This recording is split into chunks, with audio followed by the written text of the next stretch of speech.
Bismillahirrahmanirrahim. Assalamualaikum warahmatullahi wabarakatuh.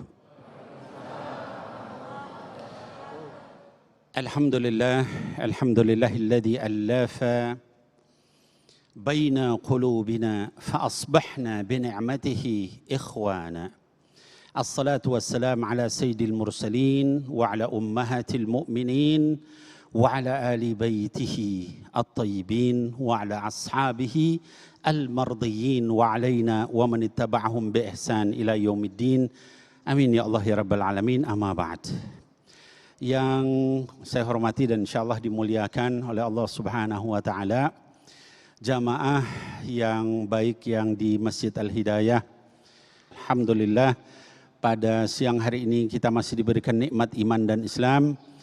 Dan kita doakan kepada saudara-saudara kita yang pada saat ini sedang ditimpa musibah, baik itu banjir, baik itu longsor, baik itu gempa bumi, baik itu gunung meletus, segala sesuatu yang memberatkan saudara-saudara kita, maka kita doakan mudah-mudahan Allah mengangkat ujian mereka semua, amin ya Allah ya Rabbal Alamin.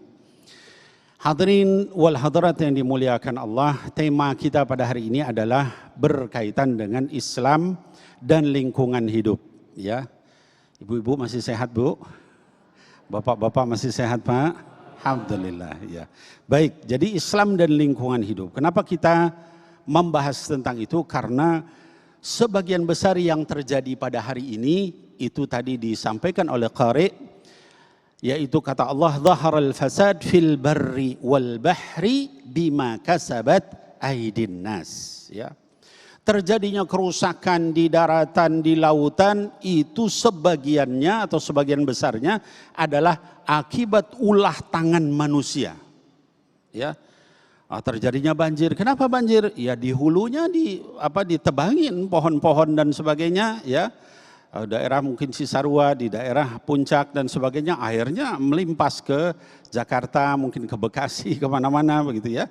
Ke Tangerang ya dan sebagainya. Ya kenapa? Karena mungkin di atasnya ditebang. Ya. Nanti pas musim kemarau nggak ada air sama sekali. Gitu ya.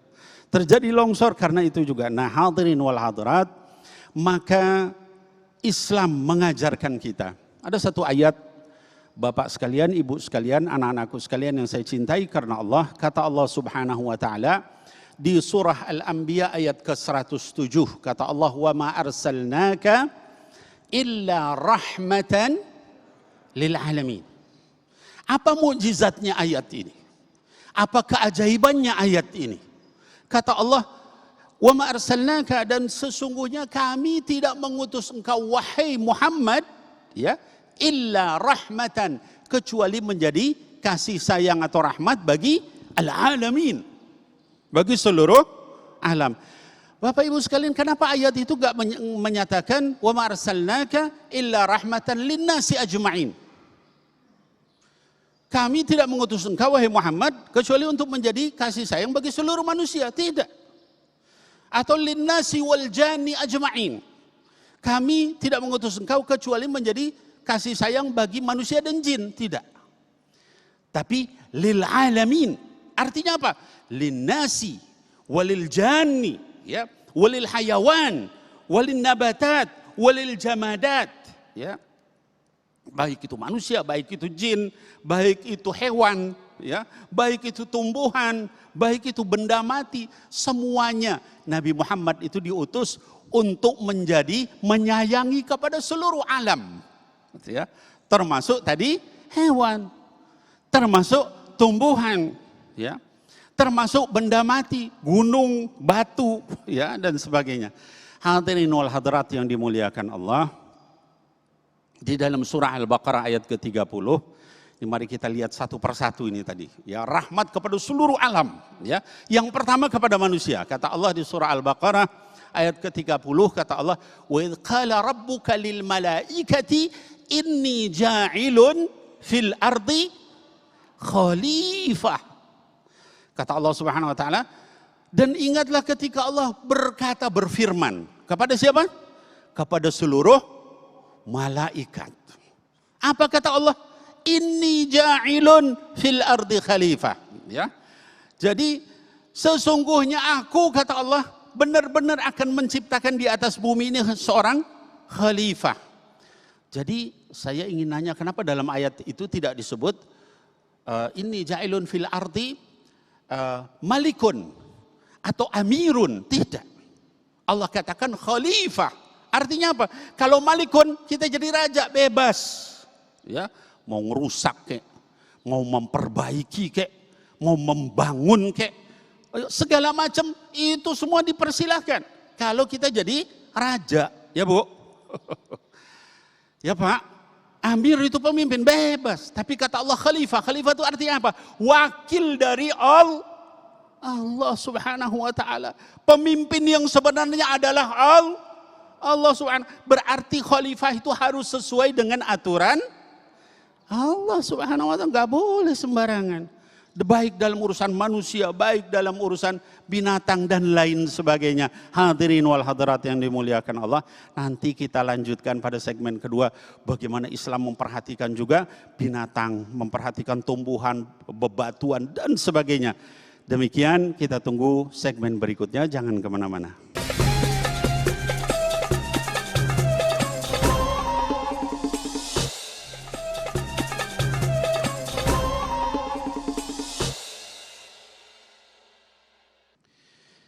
Alhamdulillah, wassalatu wassalamu ala sayyidina Rasulillah wa ala alihi wa sahbihi wa mawalah.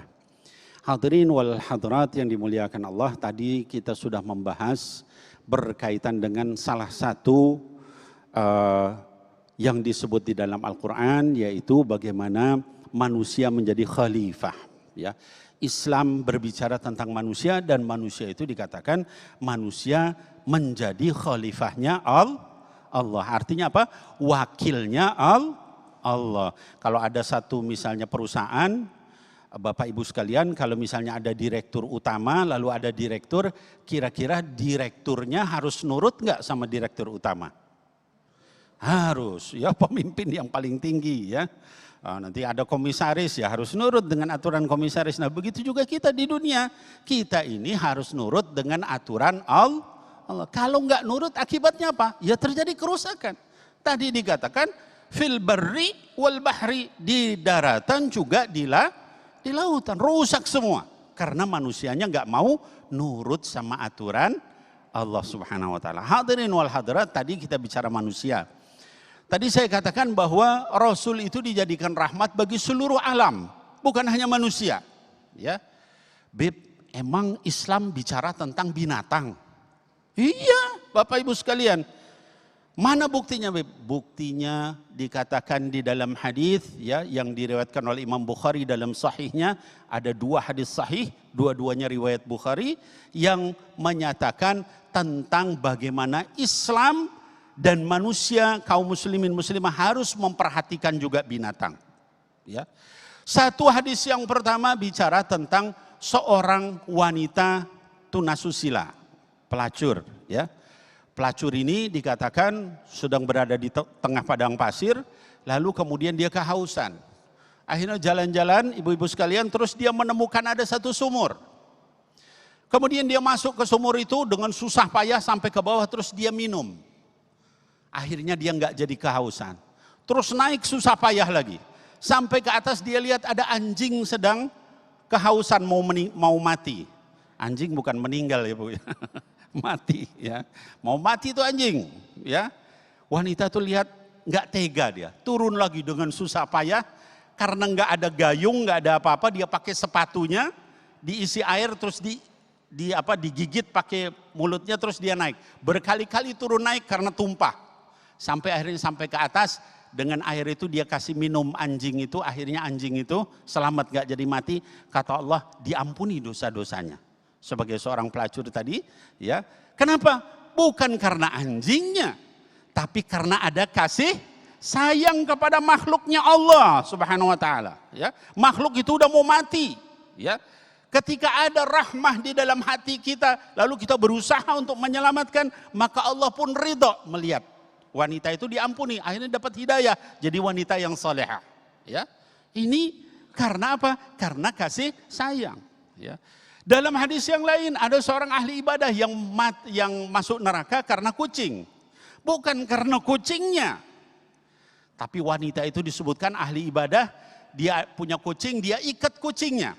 Ya, dia ikat kucingnya, kemudian kucing itu enggak bisa makan, enggak bisa minum, sampai di dalam hadis dikatakan enggak bisa makan hatta kutu yang berjalan di atas tanah pun enggak bisa dia makan. Ya. Akhirnya kelaparan kucing itu mati. Allah marah sama wanita ahli ibadah itu. Lalu kata Rasul SAW, dia masuk neraka. Bukan karena kucingnya, tapi karena apa? Tidak ada rahmat terhadap makhluknya Allah Subhanahu wa taala. Ya. Bahkan kita disuruh nyembelih binatang saja. Kata baginda Rasul sallallahu alaihi wasallam, ya, innallaha katabal ihsan ala kulli syai' wa idza qataltum fa ahsinul qitlah. Allah itu mewajibkan, kataba, bukan mensunahkan, bukan. Mewajibkan untuk perfect dalam segala hal. Kalaupun kamu berperang bunuh orang, bunuhlah dengan perfect. Jangan disiksa, jangan cincang, ya. Jangan ledakan bom, ya. Di hotel misalnya orang non muslim diledakkan, itu nggak beres itu namanya. Tidak perfect bunuh orang, ya. Bukan tempatnya lagi, bukan jihad namanya yang begitu, ya. Nah, wa idza dzabhtum fa ahsinudz dzibha. Kalaupun kalian sedang menyembelih binatang sembelihan, lakukan dengan perfect, masya Allah. Ya, wal yuhidda ahadukum syafratahu wal yurih dzabihatah. Ya, diasah pisaunya sampai setajam mungkin, binatangnya jangan sampai dalam keadaan meronta. Bapak Ibu sekalian, ini kaedah 1400 tahun, belum ada yang namanya Greenpeace. Ya. Belum ada yang namanya WWF. Islam sudah bilang, kamu orang mau nyembelih binatang pun harus dengan perfect. Ya. Tadi kucing, walaupun kalian ahli ibadah, kamu nyiksa binatang itu, akibatnya kamu masuk neraka. Anjing tadi malah diampuni. Itu rahmatnya Islam kepada binatang. 1400 tahun yang lalu. Ya. Kemudian rahmatnya Islam terhadap tumbuhan. Bib, emang Islam ngurusin tumbuhan? Iya. Ya. Ada satu hadis, karena banyak ini, ya, saya sampaikan salah satunya saja, ya. Salah satunya saja, Al-Imam Badaruddin Al-Aini di dalam kitabnya Umdah Al-Qari fi Syarah Sahih Al-Bukhari. Itu kitab paling tebal tentang Syarah Sahih Bukhari, ya. Dikarang oleh Imam Badaruddin Al-Aini. Di situ ada satu hadis, ya, dari riwayat Bukhari, dari Adabul Mufrad, juga dari Imam Ahmad, dan hadisnya sahih. Dikatakan inqamatis sa'ah, kalau kiamat itu sudah di depan mata, wa biyadi ahadikum fasilah, di tanganmu ada biji kurma, ya, walam yughrisha falyughrisha wa ala dzalika ajr, ya. Dan kamu belum menanam biji kurma itu, tanam dan kamu dapat pahala. Bapak Ibu sekalian, saya mau nanya, kalau besok mau kiamat apa yang kita lakukan? Nanam kurma. Ya, emang kurma berapa lama tumbuhnya, Bu? Tahunan. Tapi begitu Islam menghargai tumbuhan, kamu nanam besok mau kiamat kamu dapat pahala. Kita mungkin mikir kita mau sholat aja deh, mau ngaji aja deh, nggak keluar masjid, gitu kan? Tapi kata Allah, setiap petani yang menanam tanamannya dikasih pahala, karena kita juga menyayangi tumbuhan. Wallahu a'lam bishawab.